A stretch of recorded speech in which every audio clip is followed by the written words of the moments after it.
Hej alle sammen og velkommen til. Jeg synes, jeg har sagt til dig 100 gange, at du ikke skal sidde og kigge i elevkatalog, men jeg finder med de her introer.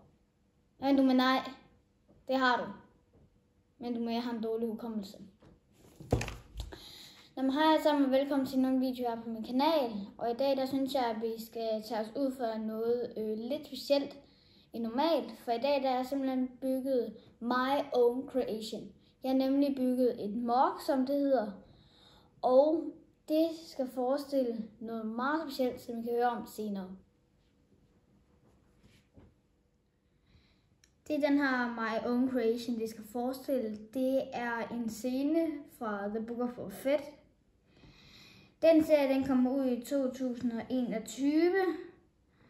Og det her, det er en scene fra episode 7, der hedder I Ærens Navn. Og det er 34 minutter inde i den. Ja. Scenen her fra episode 7, det er simpelthen den scene, hvor alle byborgerne i Freetown, de er fanget inde i et lille, sådan, hvad skal man kalde det, sandhus. Her. De har ikke så meget dækning, og de bliver angrebet af noget, der hedder Pukes. Eller Pikes faktisk. Og jeg har taget 4 af dem med. Jeg har husket deres masker. Og så har jeg også husket deres kapper, som jeg har lavet ud af det her Lego Friends hår her. Og så har jeg egentlig brugt forskellige sorte dragter til at vise deres kroppe. Der. Nogle af dem, de har specielle guns her fra scener, og i den scene, hvor det er sådan, at nogle af de guns der, de har sådan en kæmpe magasin hernede, så det her er selvfølgelig også sørget for, at 2 af dem, de har. Det her mock her, jeg også har lavet, det har også 4 beboere for Freetown. En med en sniper, en med en helt almindelig blaster. Så der er en herover. Der er en meget lille blaster. Simpel. Sigtekone. Og herover en her om min Phase 2 Clone Gun. Det er fra episode 1, 2 og 3. De her, guns er de fra. Dem har jeg så valgt at bruge her i den her scene her. Så har vi bygningen her, og jeg har gjort meget ud af detaljerne. For eksempel har jeg lavet de her grå plader på siderne. Det skal så vise kanonskud for de her pistoler her.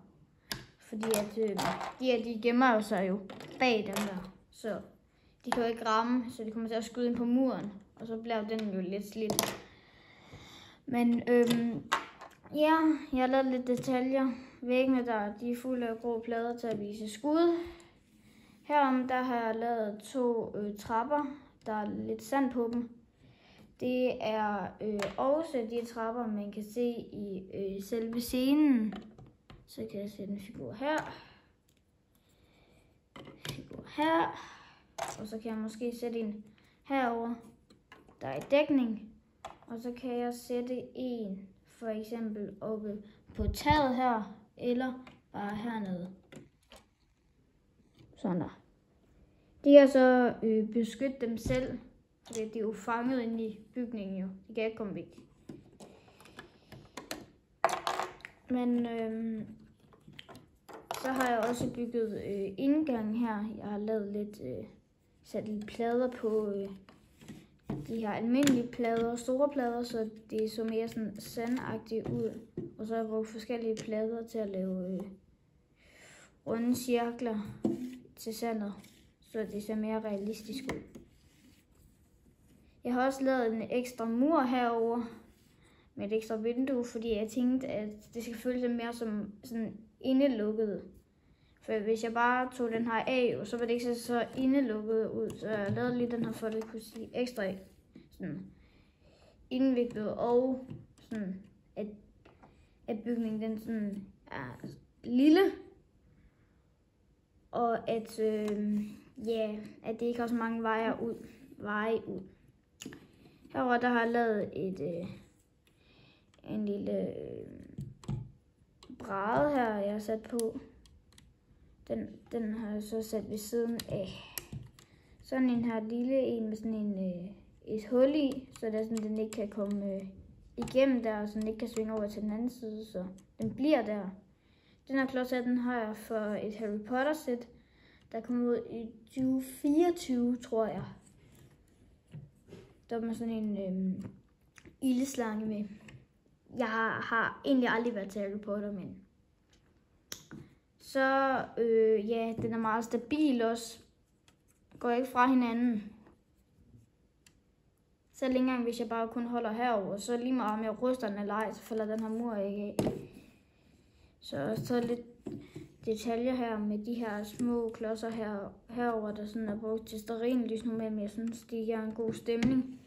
Så dem bruger jeg også lige til at bygge den. Og så har jeg også de her 2 dækningsmure her, som man også kan tage af, hvis man ikke vil have, at de skal have så meget dækning.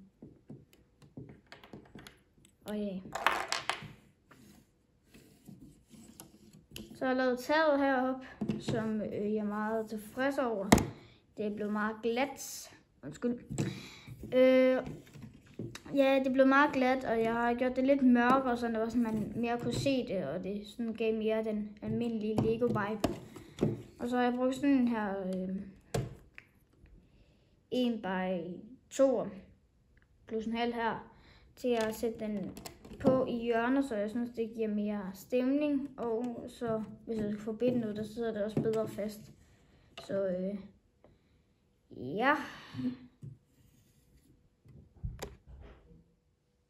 Vi slutter videoen af her i dag med at sige, at jeg er rigtig glad for, hvor mange der abonnerer, liker og ser mine videoer.